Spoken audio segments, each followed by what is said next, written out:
අන්තර් විශ්වවිද්‍යාලයේ ශිෂ්‍ය බල මණ්ඩලය කලින් පහුගිය 27 වෙනිදා පවත්වපු විරෝධතා ක්‍රියාමාර්ගයේ අතරතුර අත්අඩංගුවට ගනිපු සහෝදරවරු 25 දෙනෙක් එදා දවසේ මුදා හැරියේ. ඊට පස්සේ කැඳවුම්කරු සහෝදරයා ඇතුළුව තව සහෝදරයෙක් දින 7ක කාලයක් රක්ෂිත බන්ධනාගාරගත කරා. ඔවුන් දෙදෙනාට තත් දවසේ අප ලබා දුන්නා.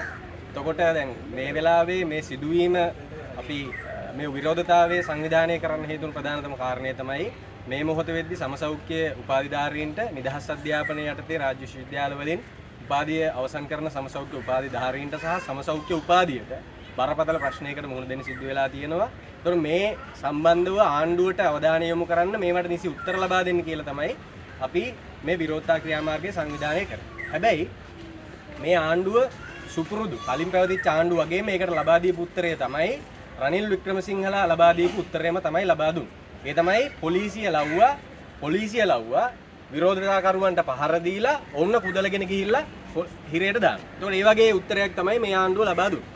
එතකොට දැන් පැහැදිලිවම අපි මේ විරෝධතා ක්‍රියාමාර්ගයෙන් මතු කරපු අපේ ඉල්ලීම් තමයි සමසෞඛ්‍ය උපාධිධාරීන්ට මේ මොහොත වෙද්දී රාජ්‍ය සේවයට බැඳෙද්දී තරඟ විභාගයකට මුහුණ දෙන්න කියලා කියනවා. මේ තරඟ විභාගය ඇතුලේ සමසෞඛ්‍ය උපාධිධාරීන් රාජ්‍ය සේවයට බැඳීම සීමා කරන්න උත්සාහ කරනවා. ඒ වගේම තමයි මේ තරඟ විභාගය ඇතුලෙන් මේ ආණ්ඩුව කරන්න හදන අනිත් ප්‍රධානම කාරණය තමයි කොතලාවල KIU IIHS කියන පෞද්ගලික උපාධි ප්‍රදානය කරන ආයතන වලින් ලබා දෙන සමසෞඛ්‍ය උපාධිය රාජ්‍ය සේවය සඳහා පිළිගැනීම තමයි කරන්න සූදානම් වෙන්නේ. එතකොට මේක පැහැදිලිවම අපි අඳුරගන්නේ අධ්‍යාපනය පෞද්ගලීකරණය කිරීම සඳහා වෙච්ච මේ වත්මන් NPP ආණ්ඩුවේ ජාතික ජනබලවේග ආණ්ඩුවේ ප්‍රතිපත්තිය විදිය.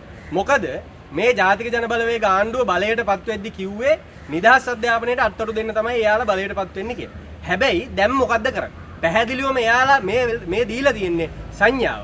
සතියක කාලයක් අන්තරේ සහෝදරවරු ඇතුළට දාලා මේ ආණ්ඩුව දීලා තියෙන සංඥාවක්. ඒ සංඥාව තමයි අපි කරන්නේ අධ්‍යාපන පෞද්ගලීකරණය. ඒකට විරුද්ධ වෙනව නම් එහෙම අපි මෙන්න මේ විදිහට තමයි උඹලට සලකන්නේ කියන එක තමයි ඔවුන් පැහැදිලිවම මේ වෙලාවේ කියන්නේ. ඒ නිසා අපි මේ ආණ්ඩුවට කියනවා අපි ආණ්ඩුව දීපු සිග්නල් එක හොඳින් තේරුම් ගන්නවා වගේම තමයි අපි ආණ්ඩුවට කියනවා අපේ සිග්නල් එකත් හරියට තේරුම් ගන්න කියලා. මොකද අපි පැහැදිලිවම පහුගිය කාලයක් පුරාවට නිදහස් අධ්‍යාපනය ආරක්ෂා කරගන්න සටන් වෙදිච්ච ව්‍යාපාරය. ඒකෝට ඒ නිසා අපි මේ ආණ්ඩුවට කියනවා නිදහස් අධ්‍යාපනයේ පෞද්ගලීකරණය කරන්න නම් එන්නේ අපේ සිග්නල් එක අඳුර ගන්න. ඒකට කිසිසේත්ම අපි අන්තර් විශ්වවිද්‍යාලයේ ශිෂ්‍ය බල මණ්ඩලයේ විදියට ඉඩ දෙන්නේ නැහැ. ඒ වගේම තමයි දැන් මේ ආණ්ඩුව පොදු ජනතාවගේ ආණ්ඩුවක් කියලා තමයි කියන්නේ. මේ ආණ්ඩුව පත් වෙද්දී ජනතාවගේ අයිතිවාසිකම් ආරක්ෂා කරනවා කියලා තමයි කියන්නේ. ඒතකොට අපිට දැන් ඊයේ රෑ වැලිකඩ පොලිසිය ඇතුලේ තරුණයෙක් ඝාතනය කළා මරලා දාලා තියෙනවා. ඒතකොට මේකට පොලිසියෙන් මොකද්ද කියන්නේ? මේකට පොලිසියෙන් පොලිස් මාධ්‍ය ප්‍රකාශක ඇවිල්ලා කියන එක තමයි මෙන්න මේ තරුණයා පොලිස් හිරකූඩුවේ බිත්තියේ ඔළුව වද්දගෙන තමයි ඔහු ඝාතනය වෙලා තියෙන්නේ කියලා. හැබැයි දැන් කලින් රනිල් වික්‍රමසිංහලා මහින්ද රාජපක්ෂලා නම් කිව්වේ ආයුධ පෙන්වන්න ගිහිල්ලා ඔන්න දැන් වෙඩි තියලා සියදි විහානි කරගෙන එහෙම නැත්තම් වෙඩි හුමාරුවකින් ඝාතනය වෙලා කියලා. හැබැයි දැන් මේ මොකද්ද වෙන්නේ? දැන් මේ වෙන්නේ පොලිස් හිරකුටිවල තරුණයෝ ඝාතනය වෙනවා ඔළුව හප්පගෙන ඝාතනය වෙනවා කියලා තමයි දැන් මේ ආණ්ඩුව. එනිසා අපි මේ ආණ්ඩුවට පැහැදිලිවම කියනවා ආණ්ඩුවට මේ යන විදියට ආණ්ඩුවට තමයි කොහේ හප්ප ගන්න වෙන්නේ ආණ්ඩුවේ ඔළුව කොහේ හැප්පිලා තියෙනවා කියලා මේ කියන ප්‍රකාශ වලින් නම් අපිට හොඳටම පැහැදිලි වෙනවා. ඒ වගේම තමයි දැන් අනිත් අපි දිගින් දිගටම මතු කරන කාරණය මේ ආයුධ පෙන්වන්න ගෙනහිල්ලා ඝාතනය කරන එක.